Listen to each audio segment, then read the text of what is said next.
Kamusta po mga katambay? Si Kamanong po sa Tambayang Makabayan.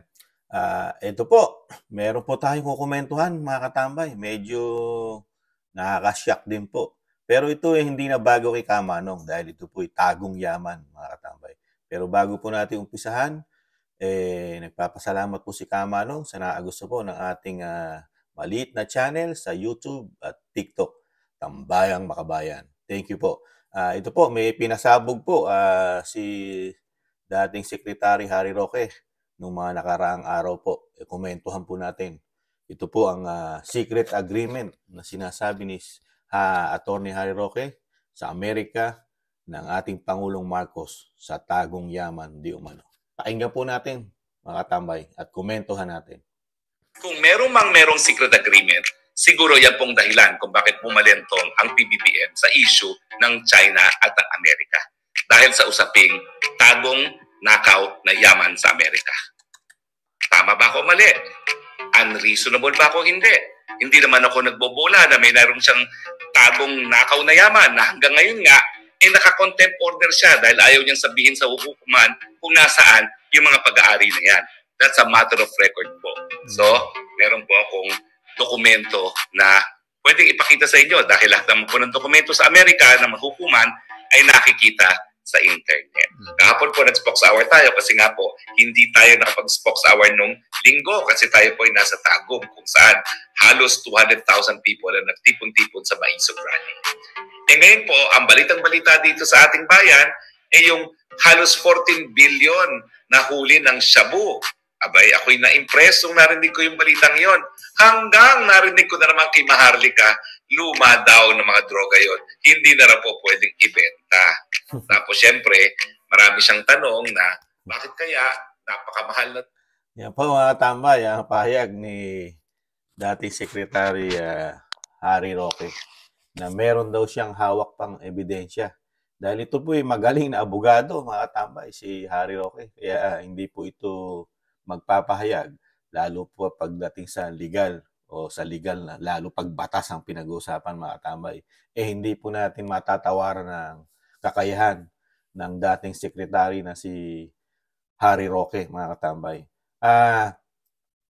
Talaga pong pinagdududahan na po ng ating mga kababayan ang nagiging punta, di ba? Napakadalas na pagpunta ng presidente natin sa Amerika.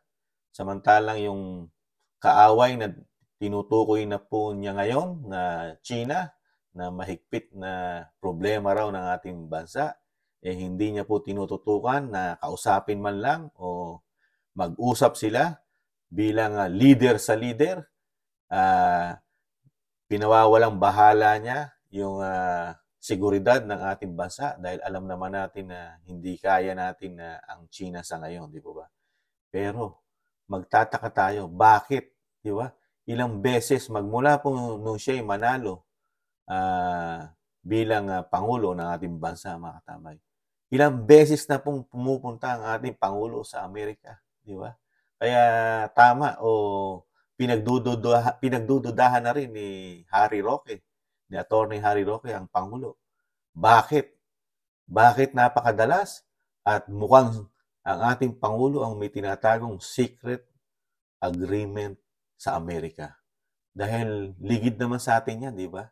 Napakarami rin po na issue, napakahabang panahon na pinag-uusapan ang tagong yaman, nakaw na yaman, di umano, sinasabi ni Attorney Harry Roque, na hindi nakukuha, naka-freeze.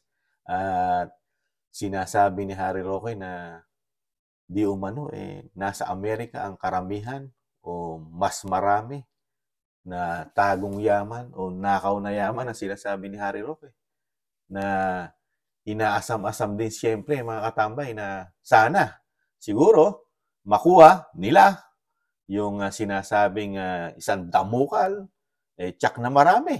Dahil napakatagal din pong naupo ng dating Pangulong Marcos Sr., mahigit 20 taon na upo po sa ating bansa. Sa dami po, sabi nila, lalo yung mga expert na sa dami ng naipon, di umano, talagang isang damuhan lang nakatago na yaman, mga katambay. Ah, Kaya po nakakalungkot po yung mismo na walang ginawang masama sa ating bayan, katulad ni dating Pangulong Duterte na talagang ibinangon niya ang lugmok nung siya'y nanunungkulan. Pagpasok niya, puro problema ang kanyang inabutan, di ba? Yung number one, ang laganap na droga. Halos lahat sa Luzon. Halos lahat sa Luzon, lalo pati mga mayayaman, sundalo, kapulisan, mga general, at mga artista, mga sikat, di ba? Mga politiko, involved sa droga, di ba? Gumagamit ng droga, di umano. Di ba mga katambay? At ano pa, kahirapan ng buhay noong panahon ni inabutan ni Pangulong Duterte. At kawalan ng mga proyekto na hindi natatapos. May proyekto man ang ginawa, puro groundbreaking lang. Di ba?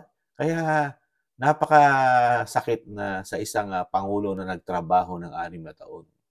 Pero sa kabila nun, natulungan ka pa ng malaki nung pinababagsak mong pamilya ngayon, di umano, na mga Duterte, lalo yung matandang Duterte, na talagang yung kanyang 6 na taon na hirap at talagang working hard, ang naging sukli pa, talagang pabagsakin at hindi natantanan, samantalang sa kanila nag-umpisa ang problema ng Duterte. Hindi naman ang Duterte ang nagbigay ng problema sa administrasyon. Dahil alam naman natin kung saan nag-umpisa, di ba? Doon sa pinsan, sa Kamara, binakbakan, sa confidential fund, pinagtulong-tulungan, di ba? Ng mga kongresista, Makabayan Black, di ba? Sila-sila. Talagang dinikdik at ginipit pa sa confidential fund. Di ba? Doon po nagsimula lahat Hindi naman sa mga Duterte. Ang mga Duterte, sumasagot lang, di ba? At pinagtatanggol lang ng tatay na Duterte ang kanyang anak na Duterte. Di ba? Ganun po talaga politika. At ang mga media natin, husay magsawsaw, ang husay mag-twist ng istorya. Ganyan po ang klase ng media natin di umano sa panahon natin, mga katambay. Dahil nga siyempre, sabi nga ni Senadora Amy Marcos, pati siya pinababagsak dahil sa pera. May pera daw nakukuha sila, mga tambay. Kaya ito po ang medyo talagang sasagutin dapat ito ng ating Pangulo, itong issue na ito, na kung siya ba, totoo ba ang binibintang at sinasabi ni Atty. Harry Roque na may tago ka bang yaman na hinahabol? May nakaw na yaman ka bang hinahabol, Mr. President? Yan po ang matigas at talagang pinatutunayan ni Atty. Harry Roque, mga katambay. Di ba? Kasi talagang nung kasagsagan po niyan, mga katambay, di ba? At meron pang mga interview ang anchor na si Mel Tiangco, di ba? Dating First Lady Imelda Marcos na talagang pinakita. Kaya kung natatandaan ni Kamanong, kung nagkakamali man si Kamanong, pwede niyo po i-correct, mga katambay. Sa pagkakatanda ko, nakita ni Mel Tiangco yung gaano kalaki ang kayamanan ng mga Marcoses, lalo yung mga nakatago na talagang hinahabol nila, mga naka-freeze pa, may mga Swiss bank pa, kung ano-ano pa mga bangko, kasama pa ang Amerika at marami pang bansa na mismong si Mel Tiangco noong mga panahon na yun, nalula. Nalula siya sa laki nung numero na nakita niya. Di ba? Kung natatandaan natin, biglang tinitingnan ni Mel Tiangco yung dokumento, biglang kinuha, binatak ng dating First Lady Imelda Marcos dahil marami pang makikita si Mel Tiangco noong mga panahon na yun na kung hindi kinuha ng dating First Lady. Di ba? Talagang may katotohanan po, di umano, itong sinasabi ni Harry Roque, mga katambay. May katotohanan. Dahil napakahabang panahon na talagang yan ay naging issue ng ating bayan. Napakaraming mga aktivista ang gumamit niya, di ba? Talagang hanggang karsada, dinudurog noong mga panahon na yon ng pamilya Marcos dahil puro magnanakaw ang issue sa kanila. Mamamatay tao, di ba? Diktador, di ba? Yung mga ganong issue. Kaya Ngayon po lumalabas po na dahil may mga dokumento, dahil tama rin naman sinasabi ni Attorney Harry Roque na sa Amerika, madaling makita ang dokumento lalo sa internet na sa Amerika. Hindi po tinatago sa Amerika ang mga dokumento nila, lalo sa katulad niyan, mga batas at mga kaso, madali pong makita sa internet lalo sa Amerika, mga katambay. Hindi po katulad sa Pilipinas, napakarami di umanong sikreto. Puro sikreto, hindi natin makita sa internet. Ang ating mga mambabatas, napakahirap kumuha ng totoong dokumento, mga katambay. Dahil matagal na tayo nanghihingi ng audit sa Kamara at Senado, hindi natin makita sa internet, mga katambay. Yun lang po ang hirap sa ating bansa. Ang nagbibigay po sa atin ng audit at ng balita, media. Sila po ang nag-audit sa mga mambabatas natin ngayon, mga katambay. Mga media. Dahil sa mga media ngayon, walang nagagawang mali ang administrasyon natin. Wala silang nakikitang mali. At korupsyon at problema ng bayan din, wala nakikita ang media. Walang kahirapang nagaganap sa Pilipinas. Walang nagtataas ang bilihin sa mga media. At wala ring napakaraming bilang ng mga Pilipino na walang trabaho. Hindi nakikita ng media yan. Wala. Ang nakikita lang ng media, problema sa mga Duterte at West Philippine Sea. At ang pinagmamalaki rin na nahuling shabu na halos 2 ton, I think 1.8 ton, tonelada, nakalagay sa ban. Questionable pa yun di ba? Siningit lang natin mga tamay. Questionable yun. Gaano ka bigat yung halos 2 ton o tonelada na shabu.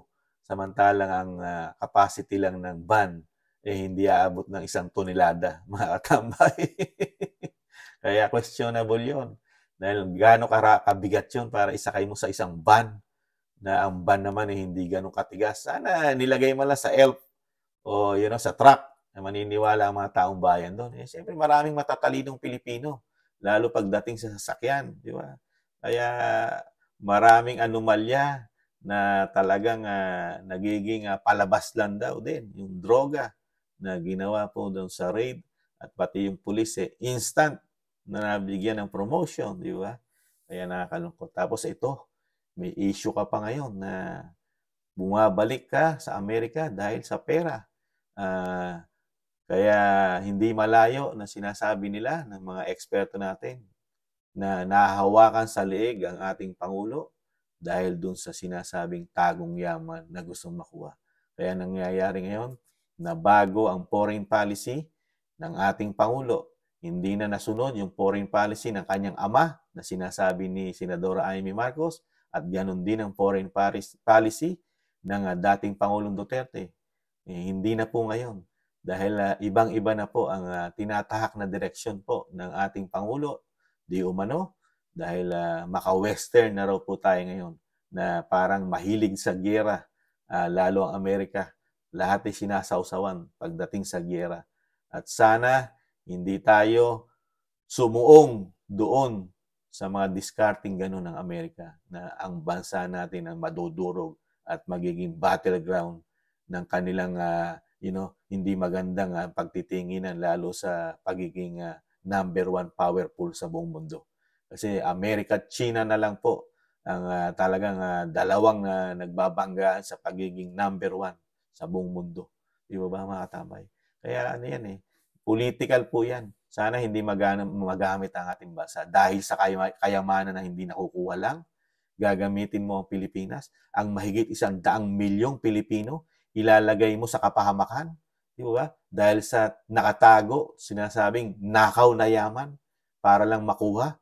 Isasaalang-alang mo ang bansang Pilipinas. Di ba? Nakakalungkot lang po mga katambay. Kayo po mga katambay, ano po ang inyong komento dito sa pahayag ni Attorney Harry Roque? Muli po mga katambay, nagpapasalamat po muli si Kamanong sa mga gusto ng ating channel. Thank you po. At lagi nag-iiwan si Kamanong na mahalin natin ang ating bansa, hindi sa giyera ngayon. Mahalin natin muna, gamitin natin ang mga mabuting salita para meron tayong marisolba na problema. Di po ba? At lagi nag-iiwan din po na tiis-tiis lang po tayo mga katambay. Tiis-tiis lang, makakabangon tayong muli ang ating bansa. Paalam. Bye-bye.